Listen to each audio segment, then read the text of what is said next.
पहलगाम में अमरनाथ यात्रा रूट पर हुए आतंकी हमलों के बाद पुलिस ने बड़ी कार्रवाई करते हुए हमले में शामिल 3 आतंकियों की पहचान सार्वजनिक कर दी है। जम्मू कश्मीर पुलिस ने तीनों आतंकियों के पोस्टर जारी किए और इन्हें पकड़ने या इनके बारे में पुख्ता सूचना देने पर 20 लाख रुपए तक के इनाम की घोषणा की है। ये पोस्टर कश्मीर के सोपियां जिले के संवेदनशील इलाकों में लगाए गए हैं। इन पोस्टरों में 3 आतंकियों की तस्वीरें साफ तौर पर देखी जा सकती हैं। पुलिस का मानना है कि ये आतंकी अभी भी दक्षिण कश्मीर में सक्रिय हैं और आगे भी किसी बड़ी साजिश को अंजाम देने की फिराक में हैं। अब पुलिस और सुरक्षा बलों ने इनकी तलाश तेज कर दी है और इलाके में सघन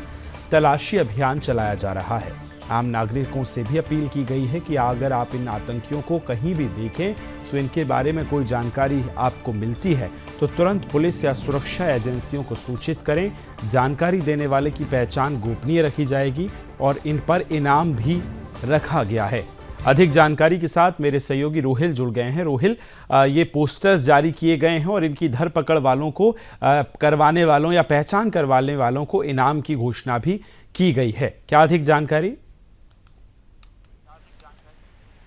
देखिए विकास, सबसे महत्वपूर्ण जानकारी आज सुबह निकल कर आई है दक्षिण कश्मीर के शोपियान से, क्योंकि जिस तरीके से 22 अप्रैल को पहलगाम बायसरन आतंकी हमला हुआ था और उस आतंकवादी हमले के साथ जो आतंकवादी जुड़े हुए थे उनकी पहचान तो पहले ही कर ली गई थी, लेकिन अब उनके पोस्टर जो है दक्षिण कश्मीर के शोपियान के इलाकों में जो आज सुबह ही सुरक्षा बल के जवानों ने पेस्ट किए हैं और पोस्टर सभी शोपियान के इलाकों में लगाए गए हैं और पोस्टर पर लिखा गया है कि जो भी कोई शख्स जो है इन आतंकवादियों के बारे में जानकारी देगा सुरक्षा बलों को उसको 20 लाख रुपए का इनाम जो है वो दिया जाएगा। पहले ही आपको बता दूं कि जिस तरीके से 22 अप्रैल को ये बहुत बड़ी आतंकी घटना घटी थी, उसके बाद जो स्केचेस आतंकियों के जारी कर दिए गए थे, लेकिन अब बड़ी कार्रवाई यहां पर की गई है सुरक्षा बल के जवानों की तरफ से, क्योंकि संवेदनशील काफी ज्यादा शोपियान माना जाता है और शोपियान के सभी इलाकों में ये पोस्टर्स लगाए गए हैं। साफ तौर पर उसमें लिखा है कि जो भी कोई जानकारी इन आतंकवादियों के बारे में देगा उसकी जो पहचान सबसे पहले हाइड रखी जाएगी और उसके बाद उसको 20 लाख रुपए का इनाम भी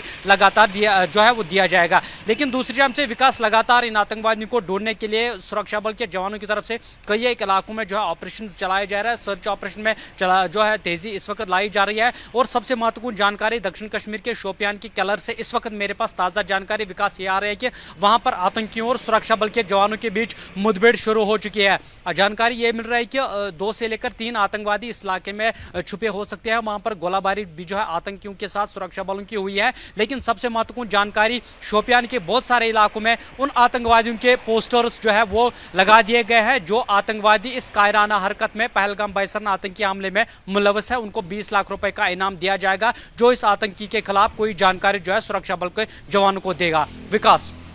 बिल्कुल, ये भी बताइए रोहिल, इस तरह से पोस्टर जारी करना उन आतंकियों के लिए कितना बड़ा एक फैसला हो सकता है, चूंकि आम लोगों को भी ये मौका मिल रहा है कि वो अगर कहीं देखते हैं, कहीं संदिग्ध को पाते हैं, चूंकि लगातार इस तरह की खबरें हैं कि कहीं ना कहीं धरपकड़ होती रहती है, कहीं ना कहीं इनकी जो संदिग्ध गतिविधि है वो देखी जाती है। ऐसे में पोस्टर जारी करना और साफ तौर पर कहना कि पहचान जो है जो भी बताएगा उसकी संदिग्ध रखी जाएगी, यानी बताई नहीं जाएगी, तो निश्चित तौर पर इससे आतंकियों को पकड़ने में एक बड़ी सफलता की तरफ वहां का प्रशासन और एडमिनिस्ट्रेशन आगे बढ़ रहा है।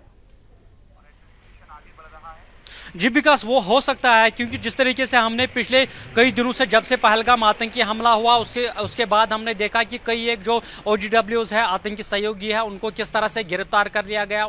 किस तरह से उनसे जो पूछताछ वो लगातार की गई और साथ ही साथ जो सक्रिय आतंकी है, पहलगाम आतंकी हमले के बाद हमने देखा कि सक्रिय आतंकियों के घर जो है पूरी तरीके से डिस्ट्रॉय कर दिए गए। उसके बाद कई एक जो है सैकड़ों की तादाद में जो OGWs है उनको पकड़ा गया, उनसे पूछताछ की जा रही है। लेकिन ऐसे में पोस्टर्स लगाना कहीं ना कहीं सुरक्षा बल के जवानों को थोड़ा सा जो है इसमें मदद मिल सकती है इन आतंकवादियों को ढूंढने में, क्योंकि जो है एक तो 20 लाख रुपए का इनाम जो है वो रखा गया है और दूसरा सबसे महत्वपूर्ण चीज इसमें यह है कि जो शख्स इन आतंकवादियों के बारे में कोई जानकारी देगा उसकी आइडेंटिफिकेशन जो है पूरी तरीके से हाइड रखी जाएगी। तो कहीं ना कहीं महत्वपूर्ण जानकारी यही है कि पुलिस और अन्य सुरक्षा एजेंसीज के लिए कहीं ना कहीं ये काफी ज्यादा मददगार हो सकता है इन आतंकवादियों को ढूंढने में। लेकिन दूसरी जानब से लगातार कोशिशें की जा रही है कि इन आतंकवादियों को जल्द से जल्द जो है ड्रोन निकालकर न्यूट्रलाइज किया जाए। लेकिन लोगों का अगर इसमें सपोर्ट होता है, लोगों का अगर साथ होता है तो बहुत जल्द ही इन आतंकवादियों को जो है अंजाम तक पहुंचाया जा सकता है। विकास, रोहिल, एक आखिरी सवाल मेरा कि एक तरफ हम देख रहे हैं कि अब स्थितियां सामान्य हो रही हैं, ब्लैकआउट्स खुल रहे हैं, स्कूल्स खुल रहे हैं, आज सुबह वहां कैसा माहौल है, इस पर जरा दर्शकों को एक अपडेट दे दीजिए। देखिए कल रात से हम माहौल के बारे में अगर बताएं, जम्मू कश्मीर के जो सीमावर्ती इलाके हैं वहां पर कल 11 बजे से कोई भी ना ड्रोन की गतिविधि देखी गई है, ना सीमा पर किसी किस्म की फायरिंग जो है वो दुश्मन की तरफ से की गई है। हालांकि जब कल जो है प्रधानमंत्री ने अपना संबोधित खत्म किया उसके तुरंत बाद ही इक्का दुक्का जो जानकारी हमें मिल रही थी कि सांबा के इलाके में ड्रोन देखा गया है, वहां पर ड्रोन को जो एयर डिफेंस सिस्टम है उन्होंने नाकारा बना दिया। तो उसके बाद 11 बजे से लेकर अभी तक यानी कि 11 बजे तक कोई भी जो ऐसी जो जानकारी सीमावर्ती इलाकों या किसी अन्य इलाकों से नहीं आई है। हालांकि सीमावर्ती इलाकों में खासतौर पर शांति जो है कल रात 11 बजे से ही देखने को मिल रही है। तो वही जो सीमा से सटे एक इलाके हैं वहां पर लोग लगातार जो है अपने अपने घरों को जो है लौट रहे हैं। तो ये सबसे अच्छी बात है क्योंकि नॉर्मल सी लगातार दिख रही है। हालांकि सीमावर्ती इलाकों में लगातार जो है लोग काफ़ी ज़्यादा इस वक्त डरे हुए भी नजर आ रहे हैं। लेकिन प्रशासन की तरफ से यही जो है जानकारी हमें दी गई कि सीमावर्ती इलाकों में जो रहने वाले लोग हैं उनको कहा गया है कि वो अपने घरों को लौटे। लेकिन सीमावर्ती इलाकों में काफ़ी ज़्यादा शांति जो है कल रात 11 बजे से ही अभी तक देखने को मिल रही है। विकास, बहुत बहुत धन्यवाद रोहिल तमाम जानकारी साझा करने के लिए, अब ये अपडेट्स हम तक पहुंचाने के लिए।